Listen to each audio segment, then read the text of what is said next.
ईश्वर का दिया कभी अल्प नहीं होता, जो टूट जाए वो संकल्प नहीं होता। हार को लक्ष्य से दूर ही रखना मेरे दोस्त, क्योंकि जीत का कोई विकल्प नहीं होता। तो इन्हीं चार लाइनों के साथ शुरू करता हूं मैं आज का वीडियो, जिसमें मैं ट्रायंगल चैप्टर की कुछ अच्छे थ्योरम्स स्टार्ट करूंगा। मैं पहले थेल्स थ्योरम से। और चलिए तो वीडियो को स्टार्ट करते हैं। यहाँ मेरे बारे में कुछ दो चार लाइनें हैं, आप देख लीजिए और पढ़ लीजिए। आज का हमारा वीडियो जो है वो बेसिकली है किस पे? थेल्स थ्योरम पे। आप लोग एकदम वाकिफ होंगे इस थ्योरम से, कई बार पढ़ चुके होंगे, कई बार प्रूफ कर चुके होंगे। इसको बीपीटी भी कहते हैं, बेसिक प्रोपोर्शनैलिटी थ्योरम। ठीक है, जगह नहीं है, आप समझ लीजिए बस।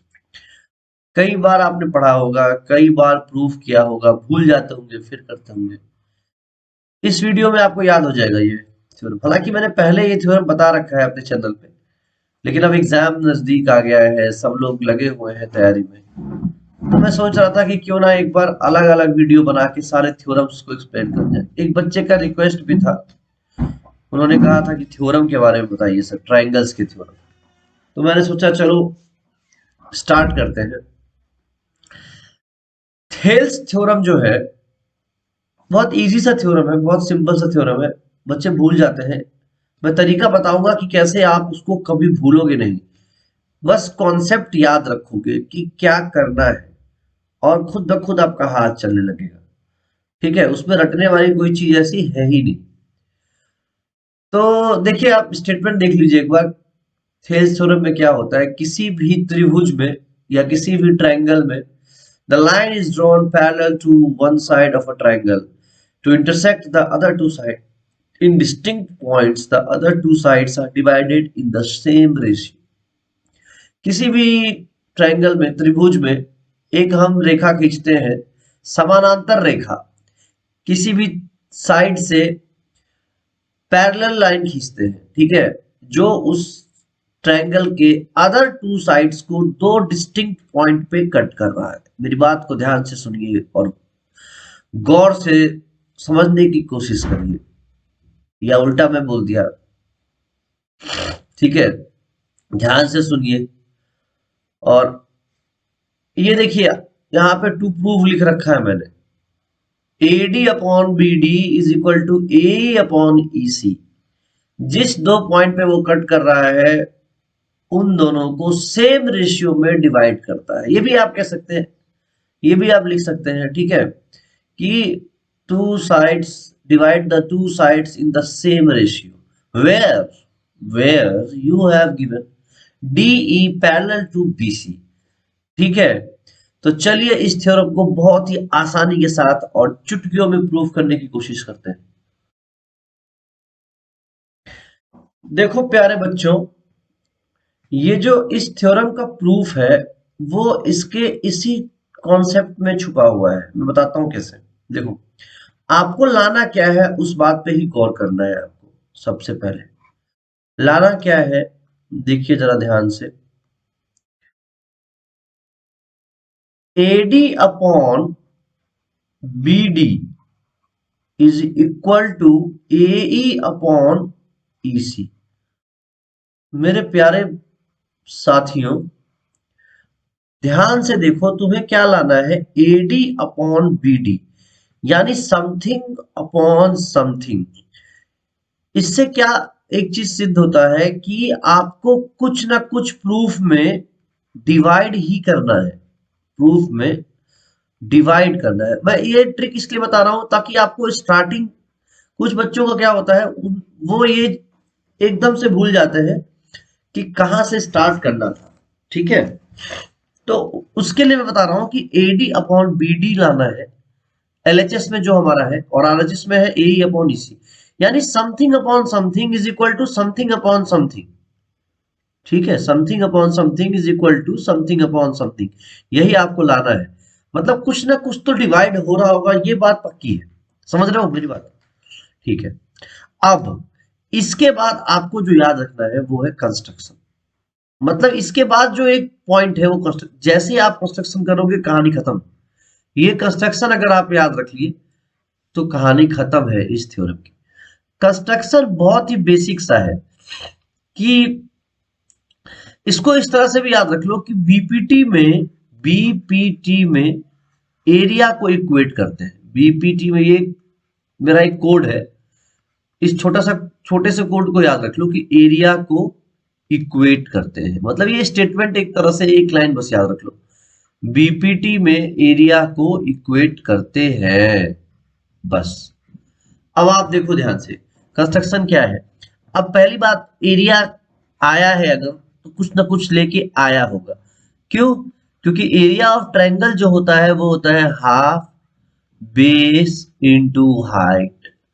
ये हाइट भाई साहब आ गए हैं, इसी हाइट भाई साहब को हम कंस्ट्रक्शन में ऐड करेंगे। देखो एडीई एक ट्रायंगल बन रहा है, तो इसमें हम दो हाइट पहले ड्रॉ कर लेते हैं। ये हम इसको ई से एक परपेंडिकुलर ड्रॉ कर देते हैं यहाँ पे, और एक हम डी से परपेंडिकुलर ड्रॉ कर देते हैं। ये हमारा, इसको नाम दे दो एल, इसको नाम दे दो एम। आपकी इच्छा है पी क्यू करने की, आप पी क्यू कर लो, कोई रोकेगा नहीं। और एक है कि आप बी को ई से मिलाओ। ये मैंने बी को ई से मिलाने का एक सफलतापूर्वक प्रयास करा, और डी को सी से मिलाने का एक मैंने ये छोटा सा प्रयास किया। थोड़ा टेढ़ा मेढ़ा होता है, आप उसको एडजस्ट कर लेना, ठीक है। ये दो ट्रायंगल, अब देखो एक बात, यही कंस्ट्रक्शन है। कंस्ट्रक्शन में क्या लिखोगे आप? सबसे पहले मैं बता देता हूँ कि कंस्ट्रक्शन में आप लिखोगे draw draw a perpendicular EL on AD and a perpendicular DM on AE। यहां तक कोई दिक्कत होनी नहीं चाहिए, ठीक। उसके बाद ये पहला पॉइंट हो गया। दूसरा पॉइंट कंस्ट्रक्शन में क्या है? Join join C to D and B to E। भाई साहब ये ज्वाइन मैंने इसलिए कराया है क्योंकि इक्वेट करना है आपको, ए ई अपॉन ईसी लाना है, तो ईसी तो डीईसी में आएगा ना भाई साहब। ईसी कहां से आएगा? ए तो तुम ले आओगे ए डी से, लेकिन ये ईसी कहां से आएगा? अरे ईसी आएगा डीईसी से। किससे आएगा? डीईसी से। और बीडीई से क्या आएगा तुम्हारा? बीडी आ जाएगा। कोई दिक्कत? ठीक है, अब तक तो कोई दिक्कत होना नहीं चाहिए वैसे। तो ये हमारा हो गया थ्योरम का, मतलब स्टार्टिंग कहां से करना है, ये स्टार्टिंग बताया मैंने कि स्टार्टिंग आपको ऐसे करना है। मेरी बात समझ रहे हो दोस्तों? कि अगर ये आप स्टार्टिंग का याद रख लोगे ना, 3 नंबर में 2 नंबर तो कहीं नहीं गए। क्यों बताओ? क्योंकि यहां से स्टार्ट करोगे आप, चलते चलते कुछ ना कुछ तो कर ही दोगे। एरिया इक्वेट तो एटलीस्ट कर ही दोगे, या एरिया ऑफ ट्रायंगल तो लिख ही दोगे। Area of triangle ADE is equal to what? Half base into height. Base देखो, एक बार अगर तुम एडी बेस लेते हो तो हाइट कितना हो जाएगा? ईएल हो जाएगा। तो half into AD into EL, ठीक है। और दूसरा जब तुम एई बेस लेते हो तो हाफ एई इंटू डीएम। ये देखो आ गया आपका, ठीक। ये दोनों एक ट्रायंगल का एरिया आ गया, ठीक है। तो इसलिए मैंने दो परपेंडिकुलर पहले डाला है, ठीक। कोई दिक्कत? यहां तक तो कोई दिक्कत नहीं। चलो आगे बढ़े। ओके, ठीक है। अब आप ये देख चुके हो कि स्टार्ट कैसे करना है। अब देखेंगे हम लोग कि आगे कैसे बढ़ेंगे। तो सबसे पहले देखो क्या लिखेंगे कि area of area of area of triangle area of triangle ADE is equal to half into AD into, इसको ई एफ कर लो, EF कर लो, और इसको कर लो DG, ठीक है। Area of triangle AD is equal to half AD into EF। बड़ी दिक्कत है, पेन बदलो बार बार।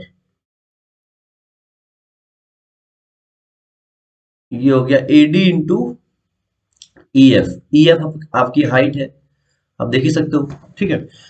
अब एक चीज बताओ, एरिया ऑफ ट्रायंगल बीडी लिखूं अगर मैं, एरिया ऑफ ट्रायंगल बीडीई, क्या लिखोगे?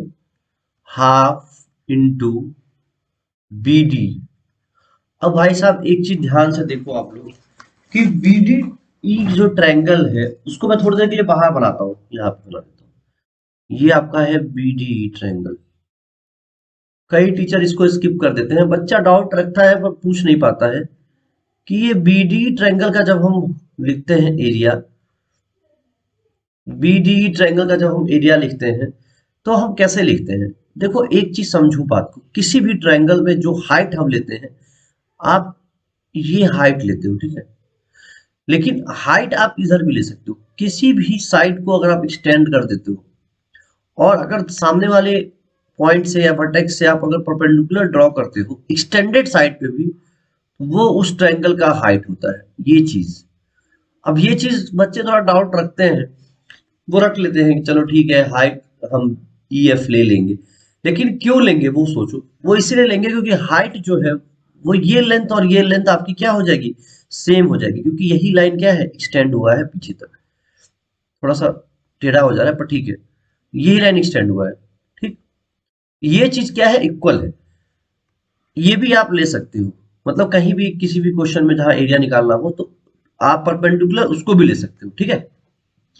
तो यहाँ पे देखो क्या होगा, हाफ बी डी इंटू क्या आ जाएगा बताओ, ई एफ आ जाएगा, ठीक। अब एक चीज देखो, इसको इक्वेशन वन मान ले अगर, और इसको इक्वेशन टू मान ले, ये खोपचा आइटम है, इसको मैं डिलीट कर देता हूँ, ठीक है। समझ गए होंगे आप लोग, आई होप।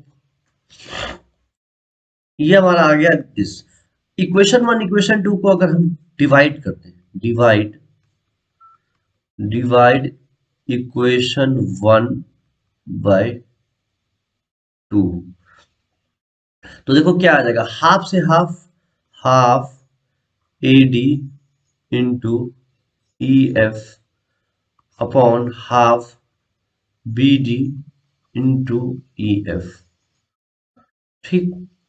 ई एफ से ई एफ कट जाएगा और हाफ से हाफ कट जाएगा, रहेगा क्या, A D into B D. यहां तक पहुंचने के बाद आप लोग एक चीज देखोगे कि आधा पार्ट तो आपने सॉल्व कर लिया। कैसे? देखो ए डी और बी आपने जनरेट कर लिया। थ्योरम प्रूफ करने के लिए क्लास 10th की बात मैं बताता हूं आप लोगों को कि ये चीज बहुत ही ज्यादा इंपॉर्टेंट हो जाती है कि आप क्वेश्चन में जो प्रूफ करना है उसको ध्यान में रखते हुए आगे बढ़ो। कोशिश करो कि किसी भी तरह से एक चीज को उठा के दूसरी चीज जनरेट कर दे, ठीक है। अगर वो आप जनरेट कर पा रहे हो तो आपको कोई रोक ही नहीं सकता सोल्यूशन को लास्ट तक जाने में, ठीक है। देखो ये सिंपल सा हमारा आ गया, तो एक सीक्वेंस बनाते हैं। पहले हमने क्या किया, कंस्ट्रक्शन कर लिया। पहले हमने क्या किया, कंस्ट्रक्शन कर लिया, फिर हमने क्या किया, एरिया को इक्वेट कर दिया। क्यों? क्योंकि बीपीटी में एरिया को ही इक्वेट करते हैं, यही हमारा क्या था, पंचलाइन यही था, एरिया को इक्वेट कर दिया। अब जैसे हमने इस साइड किया है, हमें इस साइड भी करना पड़ेगा, क्यों? क्योंकि ए अपॉन ईसी भी तो लाना है।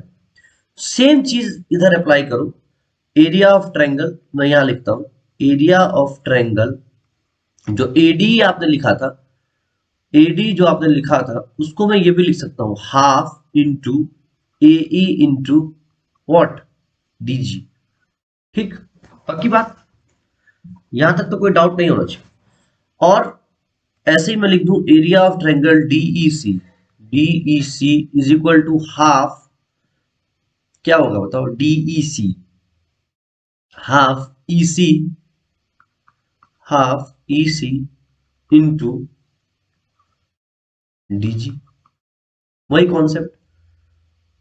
फिर इसको मान लो 3 और इसको मान लो 4, इसको फिर से डिवाइड करो तो देखोगे क्या आ जाएगा, डीजी अपॉन, सॉरी डीजी नहीं आएगा, ये आ जाएगा ए अपॉन ए अपॉन ईसी। कोई कष्ट नहीं होना चाहिए। अब देखो ये हमारा आ चुका है, हम लोग जगह पे पहुंच चुके हैं, ठीक है। ये तो आपका जो मैंने बताया है राइट साइड का बताया है।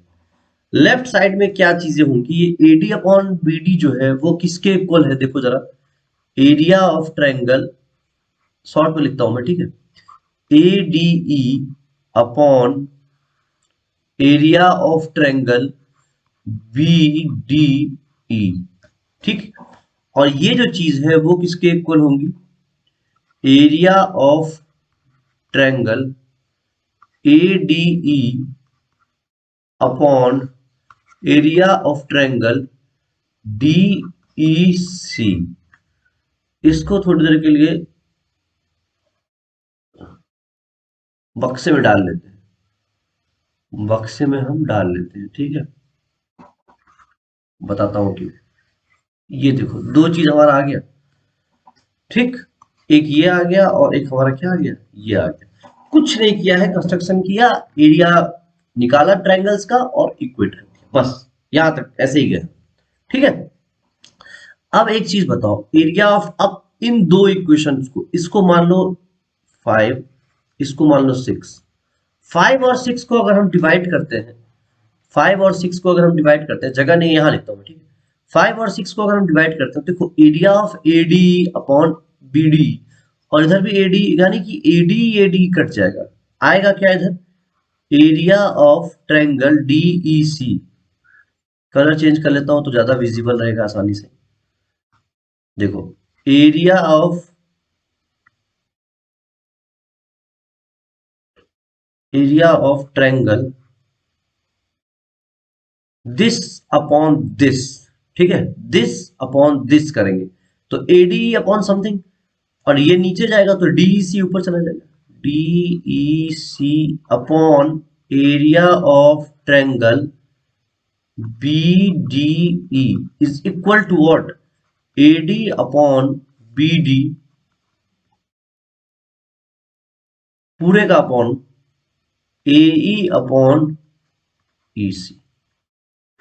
यहां तक कोई तकलीफ नहीं होना चाहिए, ठीक है। ये सिंपल मैंने डिवाइड कर दिया, 3 और 5 और 6 इक्वेशन जो हमने माना था उसको क्या कर दिया, डिवाइड कर दिया। अब एक चीज बताओ, डीईसी और बीडीई को जरा गौर से देखो, मैं थोड़ा शेड करता हूं इसको, एक मिनट, इससे को थोड़ा और क्लियर होगा। कौन सा है पहला, पहला है डीईसी, देखो डीईसी कौन सा है, ये रहा आपका डीईसी, ठीक है। और दूसरा जो है वो है बीडीई, ये रहा, ध्यान से दिख रहा होगा, ये आपका हो गया बीडी, ठीक है। अब एक चीज देखो, डीई और बीसी क्या क्वेश्चन में दिया हुआ है, डीई और बीसी जो दे रखा है वो क्या है, पैरेलल है। तो एक थ्योरम आप 9th क्लास में पढ़े होंगे कि दो पैरेलल लाइंस के बीच में, टू पैरेलल लाइंस के बीच में एंड और सेम बेस पे, सेम बेस पे कोई दो ट्रायंगल हम लेते हैं, two triangles have same area. ये बहुत इंपॉर्टेंट कॉन्सेप्ट है कि अगर सेम बेस पे और सेम पैरेलल के बीच में दो ट्रायंगल, देखो डीईबी किस बेस पे है, डी बेस पे, डीईसी किस बेस पे है, डी बेस पे, यानी सेम बेस और पैरेलल डीई और बीसी के बीच में दोनों ट्रायंगल है, इसका एरिया क्या होता है, इक्वल होता है। यानी कि डीईसी और बीडी का एरिया क्या होगा, इक्वल होगा। जैसे इक्वल होगा तो ये दोनों कट जाएगा, तो क्या आ जाएगा, डायरेक्ट हम इसी थ्योरम पे पहुंच जाएंगे, ठीक। कोई डाउट, तो आप देख लिए, याद देख लियो ना कैसे प्रूव करना था, ठीक है। तो एक छोटा सा नोट याद रखना कि कैसे स्टार्ट करो, सबसे पहले कंस्ट्रक्शन करोगे, कंस्ट्रक्शन करने के बाद दोनों ट्रायंगल्स के एरिया को इक्वेट करोगे, ठीक है, बारी बारी से। पहले लोगे एडी जिसमें आपका एडी आ जाएगा और दूसरी तरफ लोगे जिसमें आपका एई आ जाएगा, ठीक है। उसके बाद आप ये दो ट्रायंगल नीचे का सेम बेस, याद रखना ये कॉन्सेप्ट है सेम बेस, डी बेस को लेना है आपको, ठीक है। डी बेस पे जो दो ट्रायंगल बन रहे हैं उन दोनों का एरिया आपको पता है इक्वल है, same base and between same parallels, उसको लोगे और फिर मेन जो तुम्हारे पास दो इक्वेशन बन के आएगा उसको क्या कर दोगे, इक्वेट कर दोगे, तो डायरेक्ट आप बीपीटी के थ्योरम पे प्रूफ पे पहुंच जाओगे, ठीक है। तो यही थ्योरम था, बहुत ही सिंपल सा थ्योरम है, 2 बार वीडियो देख लोगे, मुझे लगता नहीं है कि भूल पाओगे शायद। ठीक है, और एक बार खुद से ट्राई कर लेना, खुद से कर लेना बिना देखे। तो आज के वीडियो में इतना ही, अगले वीडियो में दूसरे थ्योरम के साथ आऊंगा, तब तक के लिए धन्यवाद, thank you, bye bye, take care.